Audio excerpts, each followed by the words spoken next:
Welcome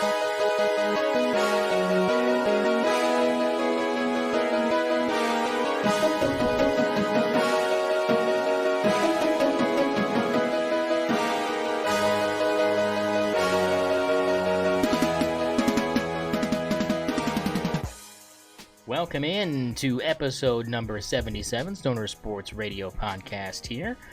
We will be diving into NCAA football. Week number 2 is under our belts, and we have the breakdown right here for you. We'll kind of quick glance through the NFL, kind of highlight some of the games we found interesting and some notes to take as we head into week 2 of the NFL tonight with Dolphins and Bills later on Thursday Night Football, Amazon Prime. Don't miss it.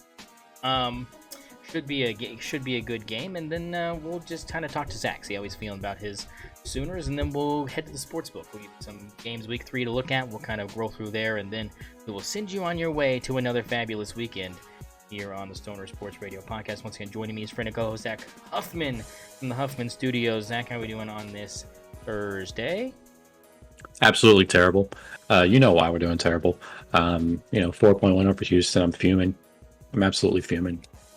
Yeah, he's ready. He's ready to blow a gasket. So let's go ahead and dive right into this as we get you started here on a Thursday. Let's go ahead and hit up Saturday finals. We're just going to look at top 25 games because that's all that matters. We're talking about playoffs, folks. Playoffs. Yes, we're talking about playoffs, and these are the teams that have the best shot of climbing that ladder if you're low, staying where you're at if you're already in, and hoping to cling on to one of those 12 coveted spots for the first annual 12-team college football playoff. Let's start with my Oregon Ducks. They're at the top of my list here because I'm looking at ESPN. They're one of my favorite teams. They're at the top. Look, 37-34, a squeaker. And walk-off, like, 22-yard field goal to get a win. Zach, did you catch any of this? I did not catch any of the Oregon Boise State game. I kind of just expected Oregon to run away with it. Obviously, I got a little bit at the end, just because I was interested there. But yeah, I mean, it's a talented Boise State team, but what the fuck y'all doing? Look, I'll break it down for everybody who. It was no secret. The defense looked bad. It looked holier than a piece of Swiss cheese melting in the hot summer sun. Giant holes. Giant holes. It was bad. Look, the defense was bad. The offense, they played good. I mean, you put up 37 points against a team like Boise State, who I think a lot of people are high on. I respect Boise State. I think they did make the right decision at quarterback. I do like what Madsen brings to the table for the Broncos. But overall, I mean, it was a disaster. The defense was just absolutely brutal. But the good thing is they shut them out in the third quarter, which really helped because it went on a little 13-0 run. Kind of got back into it because we were down 20-14 at halftime. We needed that run in the third quarter, and then they kind of exploded there late in the fourth. I had to hold on for dear life, and Dylan Gabriel does what Dylan Gabriel does. He gets the ball with under 2 minutes to go and leads you down the field and sets you up for a chance. And that's all that OU fans and UCF fans and Oregon fans can bond over is the guy's kind of clutch. But we didn't need to see that in week 2 against a Boise State team that, like you said, you were like, I could have been asleep. Yeah, but Boise State's running back, Heisman candidate, 100 yards, 3 touchdowns. Yeah, jeez. I mean he's Heisman candidate. Yeah, he's a beast. If you look at his numbers from last year, he was kind of on pace with Ollie Gordon as far as kind of how many touches and how many yards he was racking up. It was just Boise State wasn't very good, so they're not going to put you in New York because your team stinks. And I think that's kind of the same situation this year. He can put up as many numbers as he wants, but if Boise State goes 7-5, no one's going to care. You know what I'm saying? Lamar Jackson won a Heisman on a 9-3 team. Yeah, but he was like, that's special stuff. Like, I mean, I don't know. I feel like, again, my defense is terrible. That's half of it.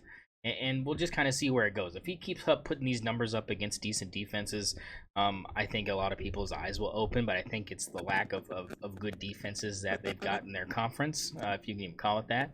I think that the other thing is, even if they go 7-5, is this dude doing Lamar Jackson type things to get? I mean, he's getting the ball, he's making people miss, he's running over people. He looks good. I'm not saying he didn't look good. He looks good, and I see why people are putting him up there right now. But let's see if that continues, and if he can continue to kind of help this Boise State team get back to 9-10 wins, and then maybe we can talk New York. Well, I mean, looking at how this team has performed against Oregon, I don't see any reason why they couldn't go 9-10 wins. Yeah, and so we'll kind of see how that shakes up. I mean, you look at Boise State's schedule. I'll take a quick glance here because I'm interested now because it could be cupcake. It could be 10 wins the minimum. They got Portland State this week, so I expect him to have 150 yards on the ground. Portland State though, don't watch out for the Vikings. They can be dangerous. You got Washington State, Utah State, Hawaii, UNLV, San Diego State, Nevada. I mean, look, man, this team should be 11-1 at the end of the year. This should be a playoff team. If they play as well as they played this last weekend, I don't see a single team on this list that Boise State shouldn't beat. You can circle a couple. That's what I'm saying. You can circle a couple games and be like, oh, Oregon State at the end, kind of maybe, we'll see how healthy they are. You can take UNLV. I mean, that's on the road. UNLV's looked pretty decent. Washington State, I don't know if you can even. I mean, they're okay, but I mean, are they better than Boise State? I'm gonna say no, not right now. So yeah, I mean, this is a team that could be 11-1. So maybe I'm wrong. Maybe this guy is going to be there because they're going to run the table. I don't know. It looks like there shouldn't be a single loss on their schedule the rest of the season. Yeah, that's kind of what I'm thinking. I would go ahead and put in if you're a betting person, you might go ahead and throw a little bit on them. Yeah, you changed my mind. Throw it on there. I just didn't know it was that cupcake. That's pretty cake. That's a pretty cake schedule there. And if he's averaging the same amount of rushing that he has been, because he had like over 200 against Georgia Southern, I think the problem for Boise State is their defense. I mean, they're allowing 45 points against Georgia Southern. Yeah, you can't do that. You can't be in a boat race every single game. You're gonna eventually lose one of those races. And speaking of a boat race, up there in Stillwater, double overtime, a fantastic game to watch. Arkansas up 21-7 at halftime, looking like they might cruise. Their quarterback throws for 416 yards and looks incredible. Also super mobile. Their running back goes off for 149 yards, 3 touchdowns. I mean, it looked like a clinic by this Arkansas offense, and it didn't matter in the end. And I'm going to be honest, OSU did not get a lot of help from the referees this time. I think this was very much an anti-Oklahoma State refereed football game. A couple of flags I would have probably kept in my pocket, but overall, I think it kind of helped in the end just kind of move this into a more thrilling matchup. What was your takeaway from this game up there in Boone Pickens Stadium? I thought that Arkansas was going to run away with it. I mean, it looked like it, but I mean, I'm impressed by Oklahoma State's ability to get 18 points there in the fourth quarter, get 8 points in overtime, and just seal the deal. I mean, that's solid plan. That's what you want from your 16th ranked team in the nation. If they get in a situation like that where they're down, 21-7 at halftime, against a team that they're better than, you like to see them come back and win that. Yeah, I mean, and in those games, Mike Gundy's 8-3, went down by double digits heading into the second half. But you score an amazing amount of points there in the second half. 32 points in the second half. You shouldn't lose. You outscore a team 32-10.5. I mean, that just shows you kind of where this game probably should have been if they were playing their A game the whole entire 4 quarters.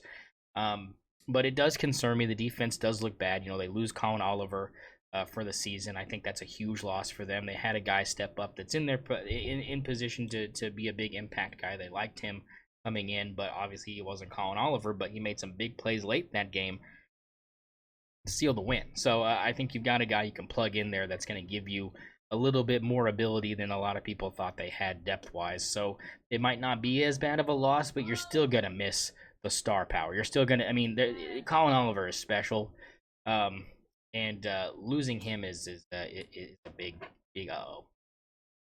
Yeah, that's going to be tough for the defense to recover from. I don't I don't know how I can still have Oklahoma State going 12-0 Yeah. without Yeah. them, but possibly, but after seeing the Arkansas game, I'm not convinced. Yeah, it did not look like the defense adjusted well until that second half, so you kind of have to credit Coach Nardo to be able to make those adjustments to be able to give the opportunity. And again, though, Zach, turnovers a huge part of this game. I mean, 2 fumbles in the second half, a muffed punt. I mean, Arkansas gave this game away. They don't turn the ball over, they walk away with at least a 10-point win. Oh yeah, 100%. But that's just Arkansas for you. Yeah, Hot seat. yeah, he's on the hot seat. Coach Pittman on the hot seat. I mean, wouldn't be surprised, but I think overall, if I'm an Arkansas fan, at least gives me hope that the offense is good. It just like you said, both defenses in the game did not play well for a whole half of football, and luckily for Oklahoma State, it was the second half of football that Arkansas didn't play well, and overtime, I guess you could say. But big win there for the Pokes. They stay undefeated. They got a game against Tulsa this weekend. I'm sure they'll probably squeak that one out. They've had a couple close ones with them, and Tulsa, they've got the other Presley brother out there, so that'll be interesting to watch. Probably not for very long, but it'll be interesting to see how that score maintains through 4 quarters.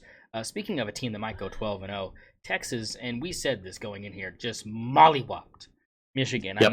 I mean, just mollywopped them. I think they got 1 touchdown in the fourth quarter and nothing but field goals in the second and third quarter. I think they tried to go for 2 there in the fourth quarter and didn't get it. I don't know why it says 6. I'm guessing that's probably what happened, just to try to make it a 17-point game. Maybe I don't know.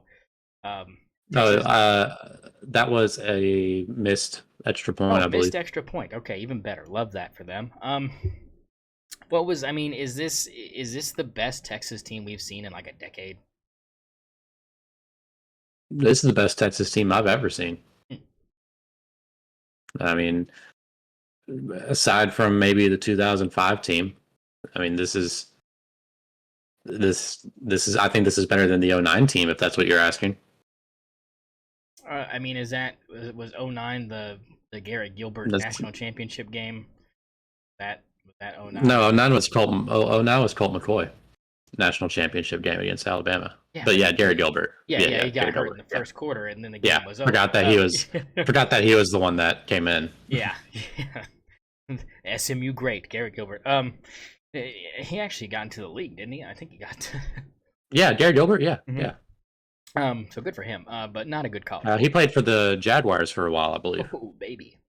But yeah, I think this is exactly what we expected. I think most of the talking heads, we're still glazing up Michigan pretty good, but not anymore. Yeah, no, they looked pretty bad, honestly. You can't do anything against Texas. I mean, not even a touchdown until garbage time when Texas has their backups in. I mean, this is terrible. It was terrible. Yeah, not a good look for the Wolverines. And Texas fans are hyped. Oh, yeah, and I think it's time to watch out. So I think rightfully so right now. I think this Michigan team might just be bad. And that's the other thing is this might be just a Michigan team that a little more drop off than people thought. So yeah, definitely interesting there. Alabama, it looks like they cruised against South Florida, but it wasn't. It was a grind it out until the fourth quarter where they outscored the Bulls 25-3. I think some turnovers had a big deal to do with that, but they looked pretty unimpressive. That was my only takeaway, was really slow start. Yeah, with Nick Saban in the building. Ugh, terrible look. Nick Saban was pissed. You see his face on the sideline?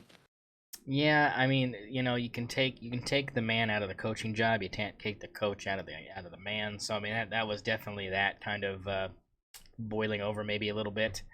But yeah, I think I mean, and I said, watch out, this game could be a little bit close, and it was for 3 straight quarters.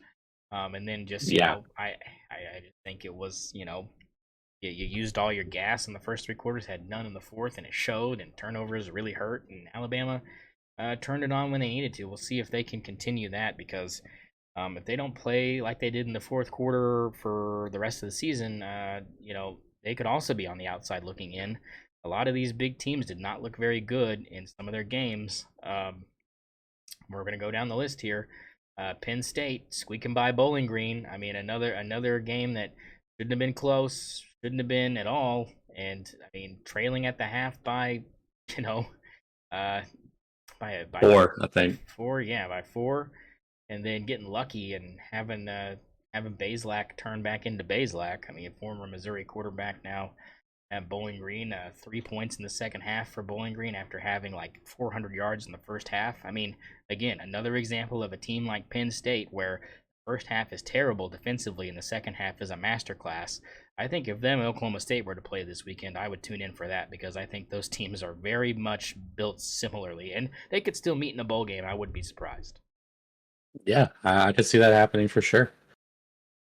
One big team that didn't look bad, Missouri, and that's disappointing, right? Now, Missouri has outscored their opponents 84-0 in the first 2 games of the season. They have not allowed a single point. Now, they haven't played anybody, and I think this week is the first week where they'll actually play a team that can actually score the football.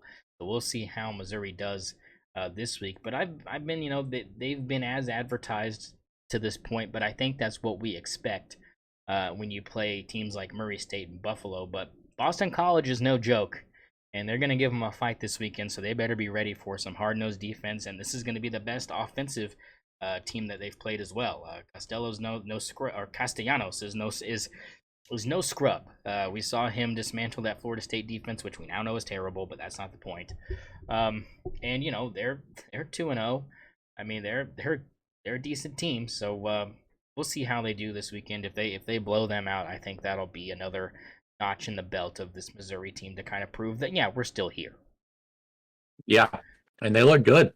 I'm not gonna lie. Yeah, I mean, but they should. Like I said, they should look good right now. You should be high on them right now, and I think that's the way it is. What I'm not high on is the Utah Utes, baby.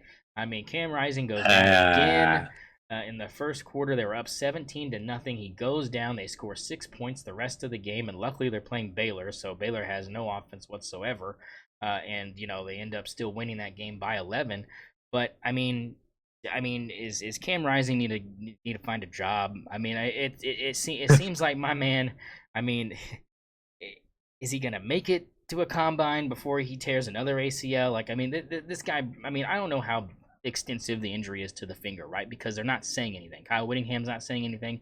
Nobody's saying anything, and this is mirroring last season, Zach, when he got hurt and nobody knew what was wrong. He just didn't come back. Yeah, and that might be the thing that happens again. Maybe he just doesn't want to publicize the injury, but this it's not looking good. It's not looking good, and maybe he might be done. I mean, yeah, it might be time to look at the insurance salesman opportunities. Car dealership, something, local radio. Love local radio. Yeah, I don't believe that man is making it to a combine. Yeah, I mean it doesn't look good. And there's just, like I said, there's nothing out there to let you know whether or not you're going to see him against Utah State this weekend. I mean, but they might not win that game. And that Utah State is okay. They're not good, but when you have no Cam Rising, this offense is very average. We saw it last season. We could see it again. Yeah, 11th ranked team in they're even higher now, I think. Are they? I mean, 11 last week, right? Let's go ahead. I'll open it up and see. 11 last week. They're 12 now. Okay, so they dropped, which I think would also indicate that they're not probably expecting at least a healthy Cam Rising to be out on the field this weekend. If he is, that would be my assumption. But yes, they do drop, and I think rightfully so, even if you get a W over a really bad Baylor team. I mean, I say Utah State is good. They got blown out by USC 48-0. So maybe Utah will be fine if he doesn't play. So I'll eat crow on that. Tennessee looked fantastic against NC State, but we kind of expected NC State to kind of fall off. We kind of thought they were frauds. 51-10 would indicate they are. But what does this say about this Tennessee team, Zach? Is this a team we should be looking at for a playoff spot for sure? I'm so terrified. You have no idea how terrified I am for them to come to Norman. I mean, I think they're going to blow us out, honestly. But, yeah, this is probably a playoff team. Third team out of the SEC, maybe? I could see it. I could definitely see it, and I don't think there's anything to indicate that that's really going anywhere else. I mean, you look at the way Tennessee is constructed and the way they've executed these last few weeks. I mean, look, Chattanooga, you're supposed to win that game blindfolded. I'll give you that. You have Kent State this week. You should blow out. I mean, then you got, like you said, OU, Arkansas, Florida. I mean, in my book, and I think you agree with me as well here, because of how you feel right now, but they should be undefeated going into the Alabama game for sure. Yep. And they are home for that game as well. And the way Alabama played this weekend, I'm giving Tennessee a big shot there to pull that W off. So that'll be must-watch TV if things pan out the way they're supposed to for that game. But the team that has to kind of hold their end of the deal is Alabama. Yeah, that'd be an interesting game, and that's in Tuscaloosa, right? No, it's in Knoxville. Fuck. Yeah. We know how that went last time. So the goalposts are going in the river. Yeah, it could happen. Speaking of being thrown in a river, Tulane, the Green Wave, they put up one hell of a fight against Kansas State. I think they actually kind of got jobbed out of tying that thing and heading into overtime. Kind of a bad pick play flag at the end there. I didn't think it was egregious enough. They had 1-2 plays earlier that was more egregious. That kind of put them behind the sticks anyways. But Kansas State escapes a 7-point win on the road. Obviously, Tulane coming into Norman this weekend, so Zach will give you his thoughts on that coming up. But what are your thoughts on Kansas State? Is this a team that we need to be looking at as well as another Big 12 team that could disappoint? I mean, the top 3 teams in the Big 12, people were saying coming into this season, all didn't play well. Kansas State didn't play well. Oklahoma State didn't play well. Utah's in shambles. I mean, where does the Big 12 go here? Well, probably behind the new Pac-12, honestly. But I think Kansas State's still a playoff team. I could still believe that. I think I had them playing against Oklahoma State in this Big 12 championship. I think they both get in. I still do. Okay. I mean, I don't see any reason why they wouldn't. I mean, Tulane's a tough team. No, I mean, and I think that was the big takeaway for me too. Was their quarterback as a freshman, he looked good.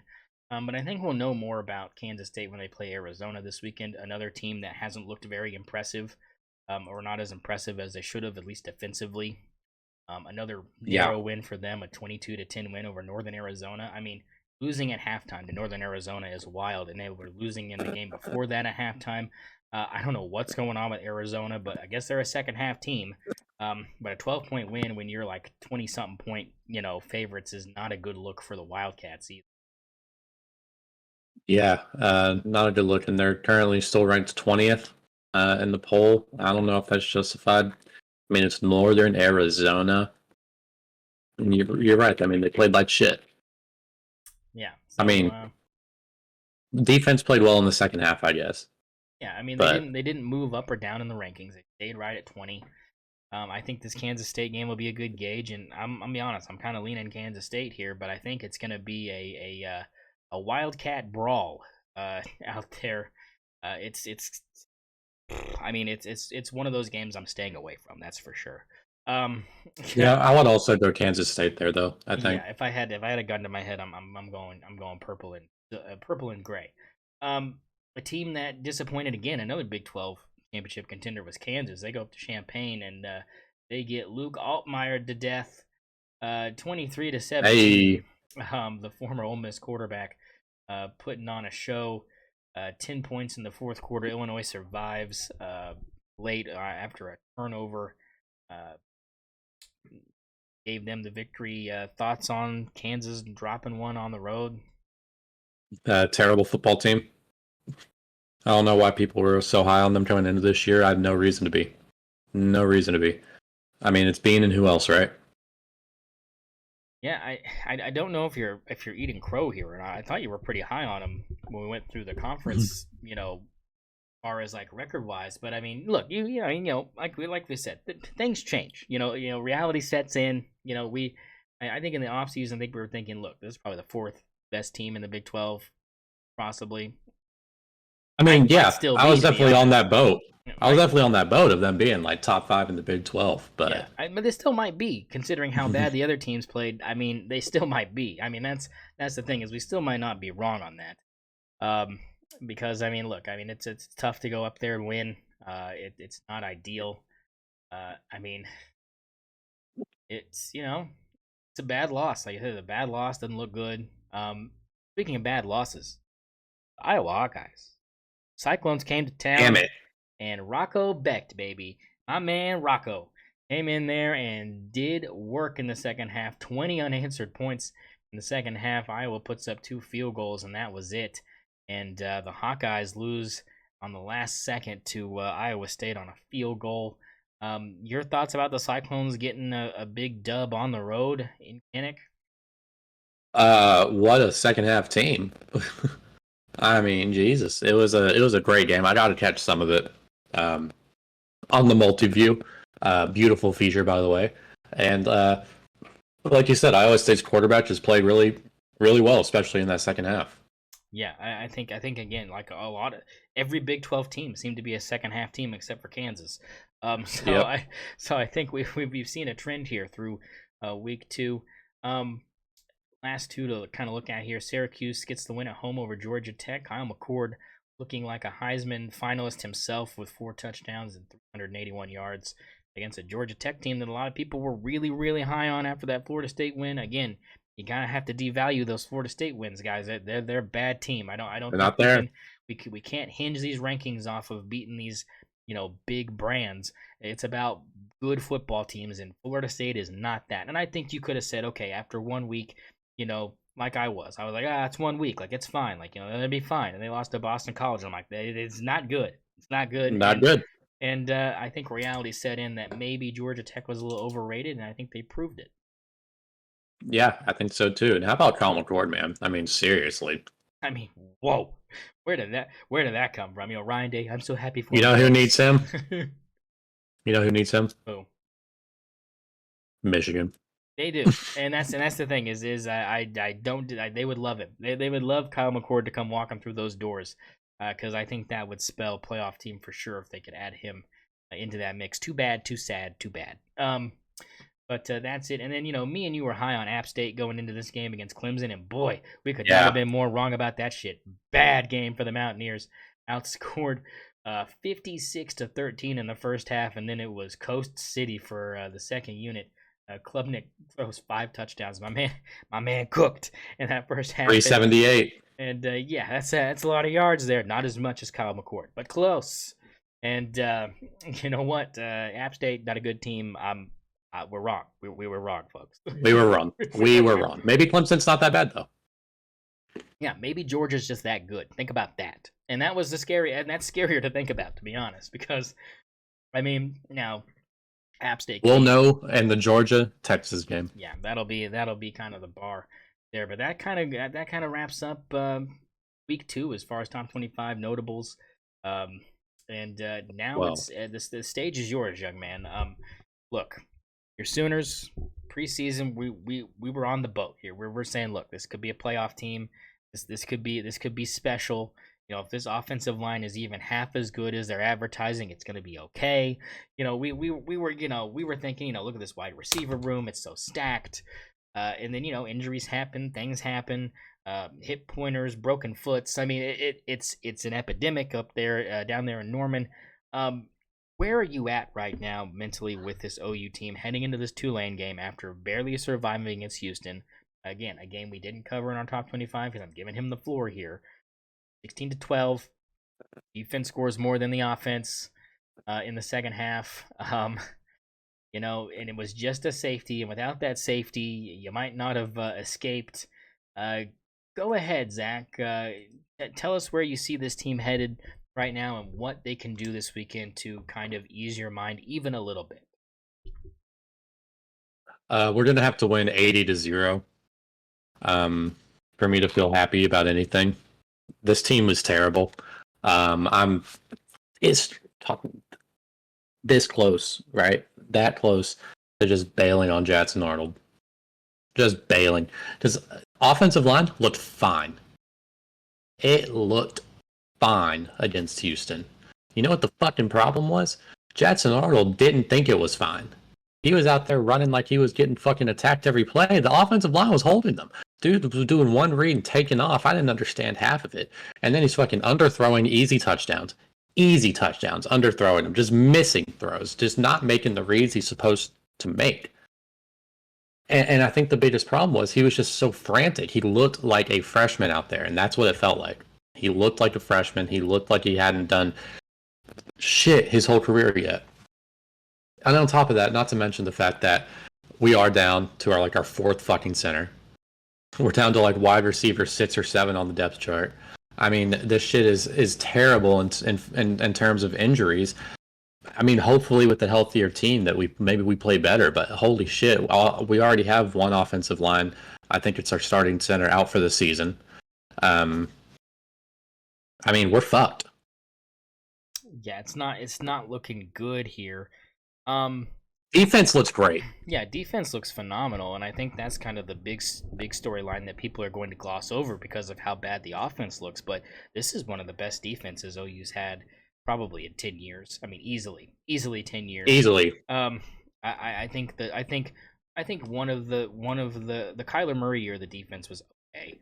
I think people were bringing that up as pretty decent defense, but I mean, you couldn't handle Alabama, but I don't know who could have at that point. But yeah, but I think it was one of those things where it's like since then I think that's the best defense in recent. But overall, I think this is one of the better defenses I think we've seen in our lifetime at OU since the early 2000s. I mean, I think that's legitimate. Yeah, I 100% agree. Now, I think it's not as good as the 2008 defense, right? No, it's not no. That's obviously I said here, early but 2000s. That would constitute just before 2010. So I think that's fair. That's probably the next closest. To be honest. But listen, this team has the second best defense in the SEC, and I'll stand on that. The problem is we have the third best offense in the MAC. that's not good. I listen to post game because I love listening to post games for OU games because you get some unhinged callers here and there, and I love listening to Jim Traber and Al Ashback kind of give me their insights, and Jim being an OSU graduate, he's never but he's not very biased towards OSU anymore. I think that kind of left his body 20 years ago. I think doing radio in Oklahoma will do that to you. But I think they got a lot of people clamoring for Michael Hawkins, and they said, look, I mean, we don't know anything about Michael Hawkins other than he looked good for one play in the game against Temple where he scrambled for 16 yards. He never was in the game again. And the only thing they said was this: you can guarantee that Michael Hawkins has game-breaking speed, something that Jackson Arnold does not have. Jackson Arnold is mobile. Jackson Arnold can give you 15-yard runs with his legs, but he doesn't have that ability where he could take off for 56 yards down the sideline and no one's catching him. Michael Hawkins has Caleb Williams, Kyler Murray breakaway speed at the quarterback position. If you don't at least have a package for him going into this game against Tulane, I think Seth Littrell needs to be fired. I don't. I think he needs to be fired already. I know you think that, but I'm saying as far as more level-headed, unbiased third parties like myself, which don't really have a vested interest, to be brutally honest, I think that's the measuring stick: is do they look at this problem that Jackson Arnold has, which, like you said, was reading one read, taking off because he doesn't think he has time to read more than one read, and I think that was in the back of his head. I think that timer was going off a little bit too quick. But like I said, I don't think he has the agility or the jukes or the moves to get more than 2 or 3 yards in those scenarios, or like you said, throw the ball into the dirt or into the sideline. And I think you put Michael Hawkins in those situations, he will make it to where those 3rd and 8s, 3rd and 11s are more like 3rd and 4s, 3rd and 3s, just on that ability alone, especially against teams that bad. I don't know how this translates into SEC play, but as far as the non-con schedule goes, this should have not even been a contest. This should have been one of those where he played the whole entire second half in both of these games, and we're not seeing that. And I think the biggest part of that is, like you said, injuries. Offensive line is not as gelling as well as they could have, but it's also just, I think, these other parts that are, side effects of those big things. Yeah, I think Seth Littrell needs to be fired right now. This is what happens when you hire your friends to be your fucking offensive coordinator. Bad pick, bad hire. I don't like it. All it is Jeff Levy, but worse. It's just first play of the game, jet sweep, -6 yards. Let's fucking go, right? Against Houston. I mean, what the fuck are we doing? Like this, I can't stand this offense. This is behind the line of scrimmage offense that every Oklahoma OC seems to want to fucking run these days.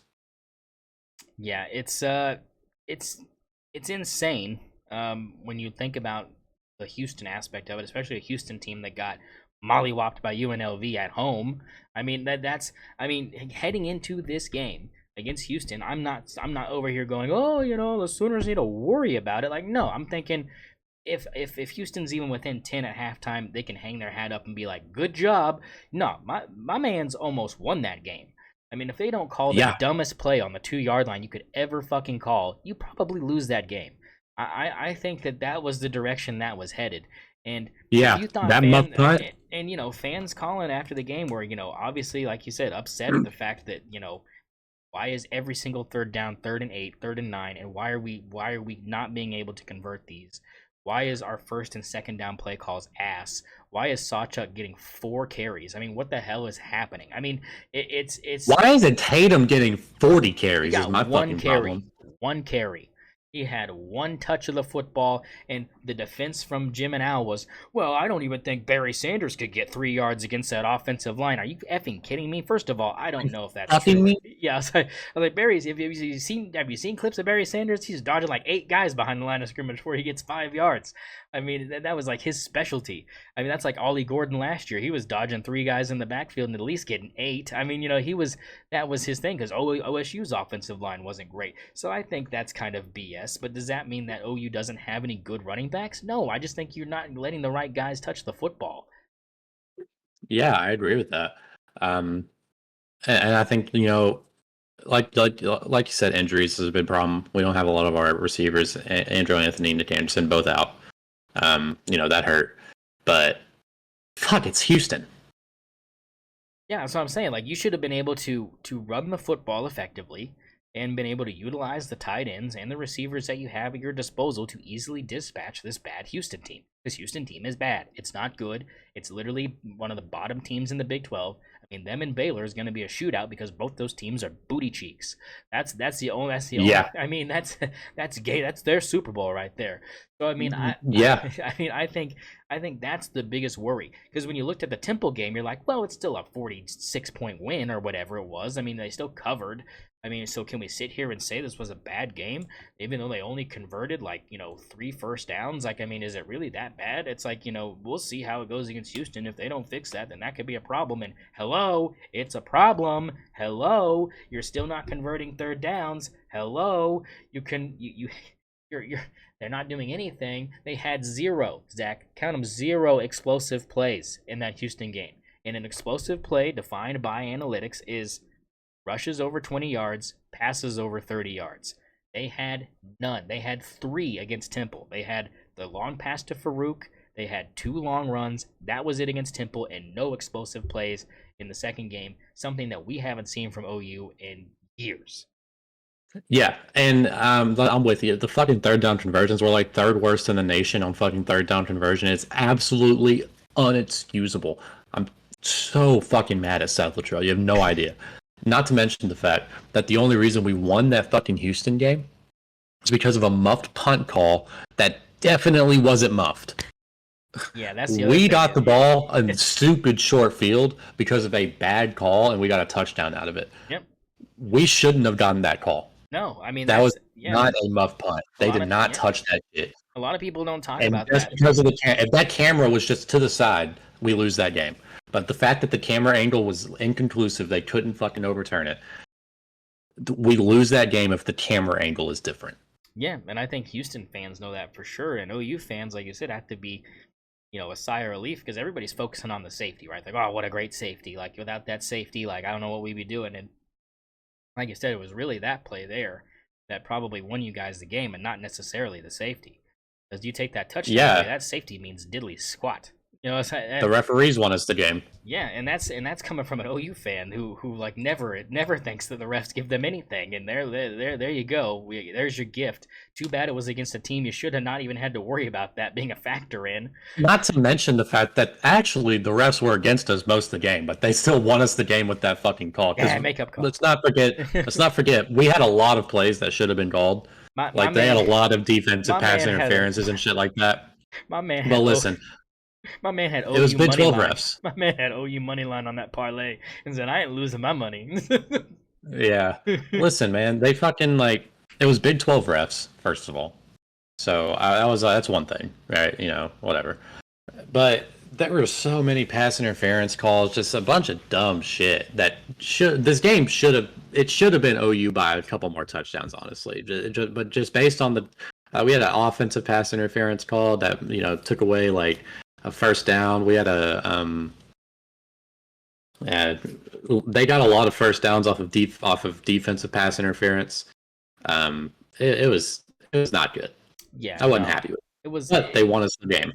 Yeah. So where are you at, Zach? Where are you at as far as do you see where do you see the win total right now for this team if nothing changes?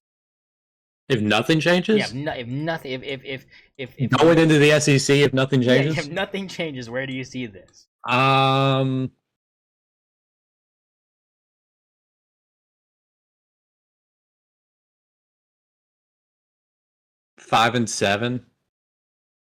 Do you what do you think would be the outcome if OU goes 5-7 this year? What do you think would happen coaching staff wise? Anything? Trill's gone.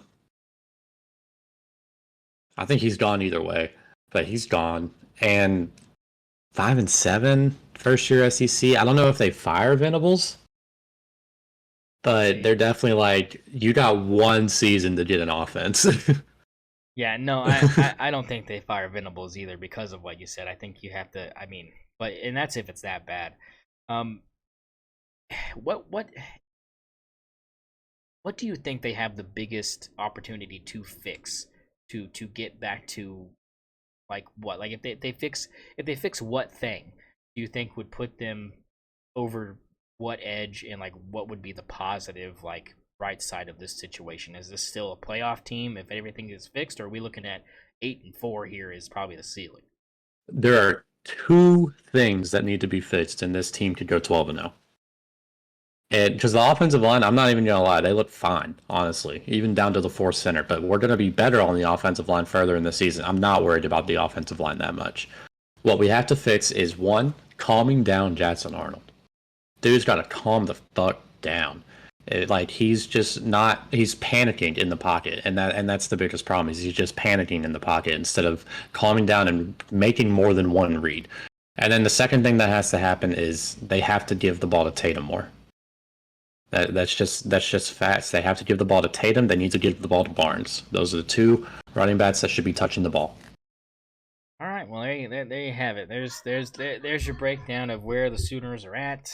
Zach's feeling like this week's a big week for them to kind of gauge where they're at, which you wouldn't have thought going into this week. If you would have asked us 3 weeks ago, we would have been like, "Hey, it's 3-0, no problem." Just I'm gonna say right now, wake me up for the Tennessee game. I'm gonna say right now, I got Tulane money line. And there's a preview for St0ner Sports Book. Later we'll get to that. Let's go ahead and do our NFL 2-minute drill here. 2-minute drill, NFL time. I'm going to rattle off these scores here, Zach. You tell me what scores you would like to kind of accentuate on. We're going to start with the Thursday night game last week, 27-20. Chiefs over Ravens. We kind of glossed over that last week a little bit. Not really much to say other than good game. Came down last minute. Eagles, Packers, another game we got to kind of witness, 34-29. Packers fall on that one. Jordan Love gets hurt, so we have Malik Willis now manning the quarterback room for the Packers. And then over the weekend, you had Patriots, Bengals. Patriots upset over the Bengals. Seahawks hold off the Broncos at home. Steelers get the win over the Falcons. Bills sneak by the Cardinals after a great half by Kyler Murray in the first half, disappeared in the second. Titans, Bears escape with the win, even though Caleb Williams threw for 3 yards. Texans beat the Colts 29-27. Dolphins get the win over the Jags by 3 after having one of the worst first halves I've seen in a while from the Dolphins. Saints just blow the doors off the Panthers. Panthers are in shambles. They are a bad team. Vikings blow out the hapless Giants. I mean, that again, Giants Panthers game would go bananas because they're just garbage. Chargers in Germany. Yeah, in Germany. Yeah. But poor Germans. And the Chargers get the win over the Raiders. Minshew throws for 257 and a touchdown. Not enough. Hold off J.K. Dobbins and the Chargers. Your Cowboys of Zach get the win 33-17 over a Browns team that looked bad due to the poor play of Deshaun Watson. I'm sure we're all upset about that. Baker Mayfield gets a Week 1 win over Jalen Daniels and the Commanders, but they look like the Commanders look like they could be on the upswing with that young quarterback. I give them hope to kind of be more competitive in the NFC East in the future, but this year I think will be a big learning year for the Commanders, but I don't think their fans should be upset about a bad year this year because they have a really good building block in him. Lions. Shout out to him for my fantasy team. Yep, there you go. And Lions with a win over the Rams in another good game in overtime. And then Monday night we had the 49ers take care of the Jets, and Aaron Rodgers looked and it was kind of disappointing for them. But again, 49ers super good, so I'm not really surprised that kind of ended. What were kind of your takeaways from any of these games that we just kind of rattled off there? I want to start with that Jets 49ers game. Aaron Rodgers looked bad. Looked at the camera like we threw the pick. I mean, it was kind of crazy. It was kind of. I mean, he should have caught it. I mean, it should have been caught. But listen, that Aaron Rodgers Garrett Wilson connection does look good, and it looks promising. The Lazar connection looked okay too. Again, another offside touchdown throw for Rodgers. Baits him into touchdown. That was impressive. How do you think the Jets kind of pan out in the AFC East? I know we kind of went over that last episode, but do you think they're still on that track to be top 2 teams up there? Because I still think they are. Yeah, I think so. It's the 49ers. Yeah, that's what I'm saying. It's the 49ers. Not a lot of teams are going to beat the 49ers this season. It's the 49ers. They're good.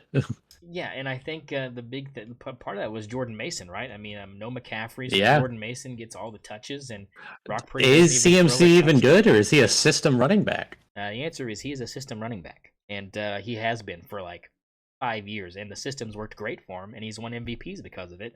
And I think that that's not going to change unless the game changes. I think he's just kind of he's a staple in the NFL, and I think the system is NFL football. That's the system he's in, and it works really well for him, especially when you have one of the best offensive lines in the game, bar none. I mean, there's a lot of good offensive linemen there in San Fran. Any other games stand out to you over the weekend that you want to expel on here before we get into our picks? Nothing more than the fact that the Panthers are terrible, and I think they might go 0-17. It's I mean, so much for this team's going to be a little better than last year. I don't think that's happening, folks. They said it might, but the development of Bryce Young doesn't look great. He's got 95-year-old wide receivers out there. They're not giving Chuba Hubbard enough touches. I think there's a lot of problems that the Panthers are going to have. And I mean, the Saints looked really good, and they're not good. What was your takeaway from the Falcons game? My takeaway is I'm really not upset about that Penix pick anymore because Kirk Cousins looked like asshole. Yeah, he looked fucking terrible. I mean, did you see that play where he got tackled in the backfield and he handed it off to his second running back? Yeah, I mean that's the stuff right there. I mean because me and you, famously, we were along with 90% of the country were going, what the hell were the Falcons doing? Now it kind of makes a little more sense. Where it's maybe they saw boy, we really overpaid for this guy. He probably isn't that good, and then they realized we need a backup plan because if anything happens, and trust me, things are gonna happen. We need somebody that's gonna be able to do something. And you saw in week 1, the Falcons. I mean, they screwed me out of some money this week. I mean, no Bijan touchdown, no offense at all. I mean, where is this? Kirk Cousins is my savior offense that we were supposed to get out of the Falcons after having fucking Desmond. You didn't look better than when you had Desmond Ridder at quarterback. You looked no better, and you paid $200 million for that. Yeah, I mean, he didn't look great. He did not look great. But one thing I was pissed off about is that I have Jalen Warren on my fantasy team, and I had him in the flex spot, right? Dude didn't get fucking any carries, barely fucking any. So now I'm pissed because I'm thinking there's a fucking two running back system happening in Pittsburgh, and Mike Tomlin just fucking fucks me. Yeah, that was shocking to me too. I mean, 20 carries for Najee Harris didn't even crack triple digits. I think they could. I mean, and Jalen had some good carries. I think that it's just one of those things where it's like, if you're having good carries, keep feeding him. But they all were good. The 4 carries were good. Out of the 4 carries, I think he like got a first down on 3 of them or something. Like it was good quality carries. I think he needs to. They just pissed me off even more. Yeah, that's what I'm saying. Like he needed to touch the ball more. You should be mad. I'd be angry. um, not really anything else to really go over. Go ahead and give me what you think is going to happen tonight between Dolphins and Bills. I've got the Bills handling business tonight. I don't have much faith in the Dolphins. They're wearing their throwback uniforms and they play really bad in them, and they've field throwback colors and throwback number fonts on the field. So I think that just spells automatic L for them. What are your thoughts going into this game? I think the Dolphins should put up a fight. I think I don't know. I don't know who I'm going to pick. I think I'm gonna go the Dolphins. Yeah, I mean, it wouldn't surprise me, but any thoughts on the Tyreke Hill thing? I know everyone's talking about that thing. Did you watch the body cam footage at all? Not really. Fuck the police. Yeah, that was kind of what I ended up going with. I mean, here's the rundown. I'll give you the cliff notes here. He's going 20 over, heading to the football game. Shouldn't be doing that. I get it. You're a superstar. You're in a supercar. You're a little lead-footed. You're still 3 hours early to kickoff, but I mean, like, which is normal. Uncle Shannon told us that's normal, 3 hours before kickoff. So he's heading there. They pull him over. He rolls down the window, gives the cop his license, and the cop gets mad because he rolls the window back up after he gives him his license and goes, "What are you doing? Roll the window back down." And Tyreke is like, I just rolled it down to give you my license. Like, I don't need to roll it down again. Like, I'm good. And the cop just straight up goes, "All right, then get out of the car." I'm like, what? Yeah. I'm like, what are you doing? And of course, it's these Cuban American cops that make it even better. It's just like, what are you doing, man? I mean, it's just like, and putting him in handcuffs, putting him on the floor. He's yelling, I just had surgery on my knee. I just had surgery on my knee," which is true. And they're manhandling like that. Then teammate comes over, Cassius, what's his face? One of the D is it D lineman, O lineman? One of the guys comes up there in his car and gets out. Oh, Justice Campbell. Yeah, Cassius Campbell shows up, and they're like, you need to leave, and he's like, all right, I'm getting in my car, and then they change their mind. You need to give me your ID. He's like, what? He's like, you just told me to leave. I'm leaving. They said, no, go ahead and give me your ID. He's like, I'm not giving you my ID, and then they put him in cuffs.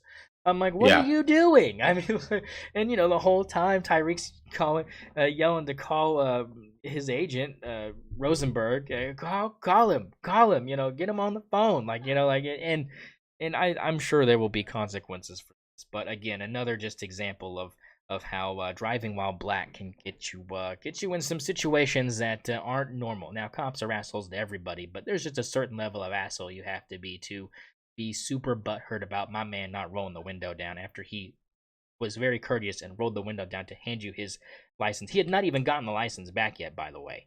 Yeah. So I mean, why do I have to keep it rolled down? Hey, cop was a Bills fan. There you go. That's what it was. I knew it. But yeah, that's kind of our 2 cents on that. Just ACAB, whatever. Let's get into it. It's time for Sportsbook, baby. Now, recap from last week. Zach had a very good week. He went 4-2, 2-0 on his locks. And look, folks, I did bad. I went 2-4, but I was also 2-0 on my locks. So if you're doing the locks, we're both 4-0 on our locks of the week. So hey, I'd say that's pretty good. If you're keeping it locked in with us, you're keeping locked in with some money. Go ahead, Zach. Go ahead and pick the first game you want to hear about here as we go down our list of 6 games here. Oklahoma, Tulane. And let me tell you what, I'm going to go ahead and pick Tulane money line. Yep. This OU team sucks, and they have to prove otherwise to me. Yep. And right now, OU -13. That's gone down from 13.5 this morning. So Tulane money line for Zach on his first pick. I'm gonna go under 46.5. Total points in this game. I think last week was a good gauge of kind of give or take a touchdown there. I think OU probably wins this game, but I think they win it by a whisker. And I think this is one of those, 31 to 13. It may be 28-13. I think that the first half is very close, and I think the second half isn't. That's my thoughts on that. So I will take the under 46.5 for the Oklahoma Tulane game, and I will get to pick our second game. So I'm gonna go down here, and I'm gonna go ahead and pick one of the most entertaining games in the last 4 years of college football. Old Dominion and Virginia Tech. Let's fucking go. Old Dominion, 15-point dogs. The over-under here is 48. I'm going to go ahead and I'm going to pick... I'm going to do the over 48. I think this is going to be like a 31 to 21 type game. I think that probably Tech gets the win, but I don't think they cover.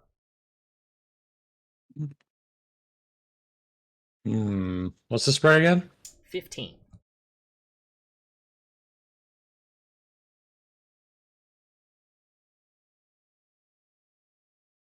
Give me Tech to cover.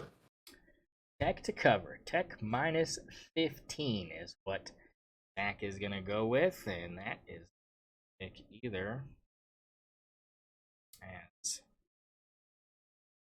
Old Dominion's pretty terrible. they're but they've done it before. They could again. But I think the over 48 might hit regardless of whether or not they win. So I think that's why I went that. I think you're probably on the right track. Where do you want our third game to be of the week? Kansas State and Tennessee in Knoxville. With the spread of Tennessee minus 49 over and an over under of 62.5, I am going to go Kent State to cover. Kent State to cover the 49 against Tennessee. I think that's a very good pick. Now I'm gonna go with the over 62.5. I'm gonna go over 62.5 here. I think this is easy money here. I think Tennessee puts up some points. I think Kent State puts up a couple, and I think that's all you need to kind of break that barrier, because I don't think there's any way Tennessee's not scoring 40 plus here. And I think that you would probably get some garbage time touchdowns from Kent State as the second unit defense is out there. Maybe make it 21 to 49 or something like that. I mean, it's gonna be something. I mean, even if it's 14 to 62, I mean, I could see that happening as well. I mean, it's gonna be a lopsided victory. So I think the over 62.5 is a good grab here if you're looking for the total, and that sends us to game number 4. Game number 4, big ol' game number 4, and I'm gonna tell you where I'm going here with this. I'm going Colorado State. Give me Colorado State money line. Give me the money line on the Rams. Wow. Colorado's terrible. I could not have been more wrong about last week. We were both technically wrong about last week. Zach picked Colorado to cover. I picked them to win straight up, and boy, were we both wrong. I think, again, this is a road game for Colorado. It's going to be a hostile environment, especially after going overtime last year. So give me Colorado State money line. Spread is 7. What's the spread here? 7. 7. Fuck. Over under. Colorado State to cover. Colorado State to cover. Colorado State to cover the +7. And what do you want to be the 5th game, sir? Let's go Texas and San Antonio. Texas and UTSA. They are down here. This one is looking like it's going to be what should be a blowout. Texas minus 35.5. The over-under here is 55. There is no money line. I am taking UTSA to cover that spread. UTSA plus the 35.5. And I will join you on that venture with UTSA plus 35.5. I think that Texas probably wins this Lock it in by 32 or something like that. I think it's going to be close. I think I'll be sweating that one out. But I think the UTSA's got a decent team. They'll put up a little bit of points. I think that's what's going to help them out. It's not going to be enough to win. There's no money line. I mean, Texas is probably minus 10,000 on the money line. There's no way they lose this game, right? So that's kind of the idea we're going with here. Look, I'm probably going to throw a curveball here for the last game. You probably won't see this one coming. But I'm really high on this team, and I think that you should be scared of this team. It's not going to be a cakewalk. I know you don't play them this year, but I think that if you did, it might not be as big of a blowout as you would expect. I'm going with, drum roll please. I just had it. I want to say Vanderbilt, Georgia State. Vandy minus 10.5. Give me Vanderbilt to cover the 10.5 against the Panthers of Georgia State. I'll join you. I like that. I like that a lot. Vandy's special. Diego time, baby. It's 3-0 time for the Commodores. When's the last time the Diego Commodores were 3-0? I think I hadn't been born yet. No, I'll tell you when. I'll tell you when it was. It was 2000, I believe, 18. And what happened was Vanderbilt had started 3-0, and their next game was Alabama. And they were asking Vandy. They were like, "How do you feel about this?" And they were like, "Alabama's got to play us." Alabama did in fact play them. That's when Jalen Hurts started that season, right? So Jalen Hurts was starting that season, and they asked Jalen Hurts. They said, "How do you feel about what they said? How do you feel about what Vandy said?" He said, "Well, theoretically, we are next on their schedule." And won by like 56. Yeah. So they're on the right track. They're on the right track. I'm a huge believer in what this Vanderbilt team can bring to the table as far as how this season is going. But do you want to know something, Zach? You want to know kind of what makes this so interesting? Is to be honest, their schedule is pretty favorable. I mean, it's not the toughest schedule you've ever seen. Now I lied. It's the toughest schedule I've ever seen. It's not looking good. This might be it for them. They might be able to compete with Kentucky. They might be able to compete with Ball State and Auburn. But the rest of that schedule is they got Missouri after this, followed by Alabama. Then they've got Texas and Tennessee and LSU on there as well. So hey, Diego, go to 3-0. That's probably as far as this train's gonna go. But we're riding with you, brother. We're riding with you. Him and Jerry Kill out there, former Midwest City High School assistant coach Jerry Kill out here, making a big name for Oklahoma high school coaches that have translated very well onto the D1 level. And one of the only coaches I'll ever say looks very good in a poncho. Very good. When he was at New Mexico State, loved the poncho. So there you go. That's kind of the 6 games we got for you this weekend, guys. We're sending it to Thursday Night Football, right? We're heading off to examine this Bills-Dolphins game. I'm sure it's already started. Yeah, it has. But not by much. We're probably 15 minutes behind kickoff right now, so we're getting to catch most of it. We squeaked it in here. So we appreciate y'all. Zach, any final thoughts before we head into the weekend for week number 3? Fuck the Sooners, man. I'm tired of this shit. Go Ducks, baby. Beat the Beavers. Get it done, baby. Get it done. Beat the Beavers. Hey, Boomer baby. Sooner, though. That's right. We're still riding, baby. All right, y'all enjoy your weekend. Keep stick on the ice. We'll see you for episode number 78 next week.